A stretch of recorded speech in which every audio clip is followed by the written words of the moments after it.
when former President Duterte was rendered to the ICC. Gusto namin magbalik tanaw sa Duterte legacy by inviting key cabinet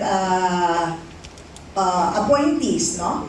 To speak about his legacy and to speak about the mandate given to them by the President when they were appointed.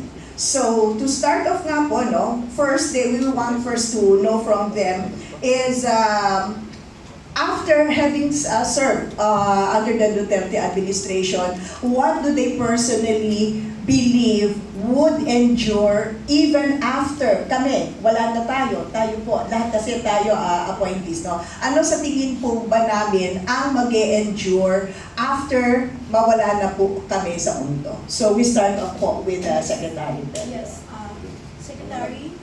Secretary, good morning. Ang first question po namin ay para po sa inyo at nasa inyo na po yung ipapatok ko sa inyo yung bola para mag-flow ng sasaluhin ko yung bola para mabigyan mo ng salbot lahat ng ito.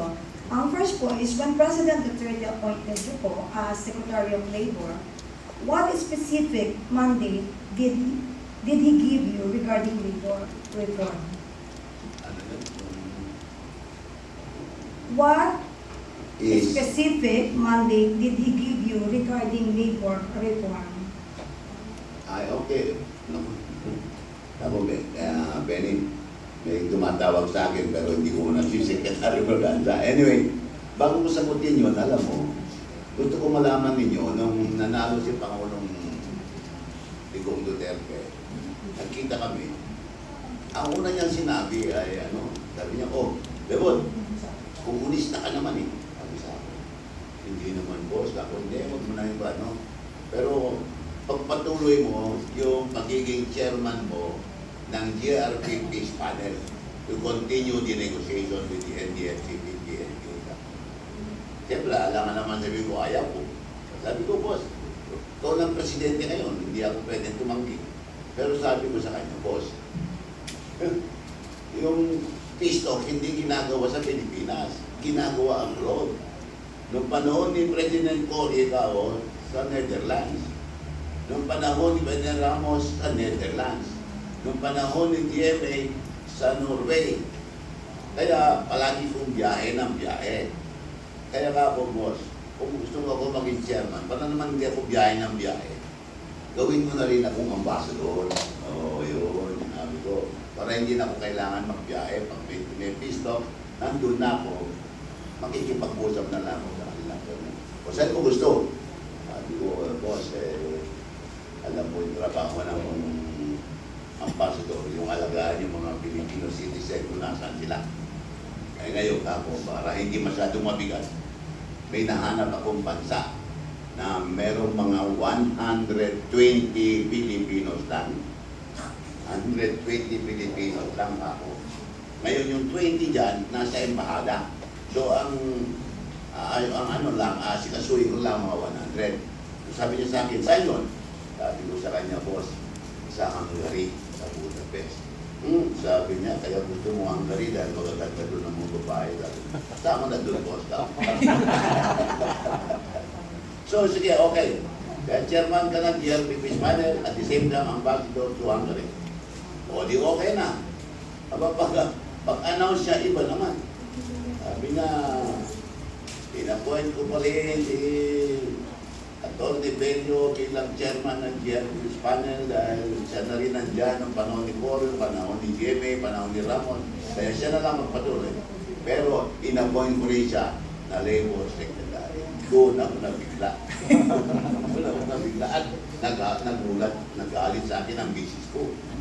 Kasi saan ko siya nung sinabi ni Tigong na ako ang ambassador, sabi ko, Mami, yung matagal mo ng panaginip, matutupad na, ambassador na ako.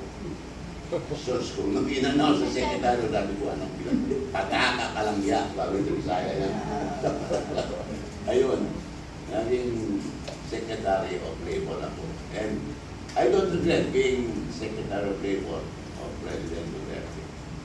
Dahil doon, ang number one na achievement ng Pangulong Presidente, hindi nyo siguro nalaman niya, ay yung industrial peace.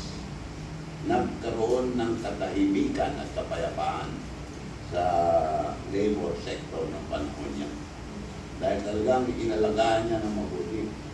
Talagang tinututukan niya ang lahat ng problema ng mga nagagawa at ang problema din ng mga employers. So there was industrial peace. And as president, ang isang major achievement na for the OFW is the passage of the law creating the Department of Migrant Workers. Yun ang hindi nalalaman ng marami. Dahil sa panahon niya, nagkaroon ng Department of Labor of Migrant Workers. Dati, yung local workers at OFW under the Department of Labor lang, sakop ko lang dyan. Pero nag-create siya ng bagong department, the Department of Migrant Workers, that will handle the welfare of the OFW. Na mahal ng ating Pangulo. Talagang doon na mahal na. Alam niyo ba na, first action ng Presidente, siguro hindi niyo alam to. But correct na, alam mo, unang action ng Presidente. Uupo pa lang niya. Ang naisip niya agad yung mga OFW. Sabi sa akin, Beron, yung mga OFW natin kung mag-apply for deployment abroad, kung saan sila ng gobyerno, ahensya ng gobyerno pupunta sa Pag-ibig, pupunta sa SSS, pupunta sa GSIS, pupunta sa Land Bank, pupunta sa TFA. Ang dami lugar yan.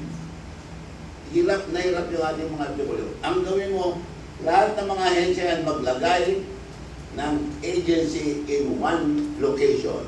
It was called the Overseas Services for Filipino Overseas Force. Yan, OSCO. Kaya mga OFW ng panahon niya, isa lang pinupuntahan. Matandaan nyo yung the old POA, yung building ni Omle. Doon, ilagay niya yung OSCO. Kaya mga OFW, yan lang pumupunta. Hindi na pupunta sa SSS, hindi na pupunta sa GSIS, sa passport. Wala na, isa na lang. Yan, yan yung makita kung gaano kamahal ng ating Pangulo, mga OFW. Yan. Ang ganda. Alam mo, ang ganda, no? Minsan, akala natin, simple lang yung trabaho ni Secretary Bello, pero hindi natin alam na ganun pala kalawak at ang daming legasiyang naiwan talaga na yung iba pinagpapatuloy ngayon, pero yung iba hinihinto dahil sa hindi maganda, dahil alam nila na nag-shine talaga yung dating administrasyon. Yan ang masama sa atin kapag inihinto nila, hindi nila iniisip yung kapakanan ng mas nakararami. At pwede po bang sundutan ko yan ng sa pang-follow-up na pwedeng magpayanig mas lalo sa mga negatiya po natin ng dating administrasyon in your leadership, sir? How much policy latitude did you really have as secretary? And where were the firm limits of political or economic reality? Sir? Yung aking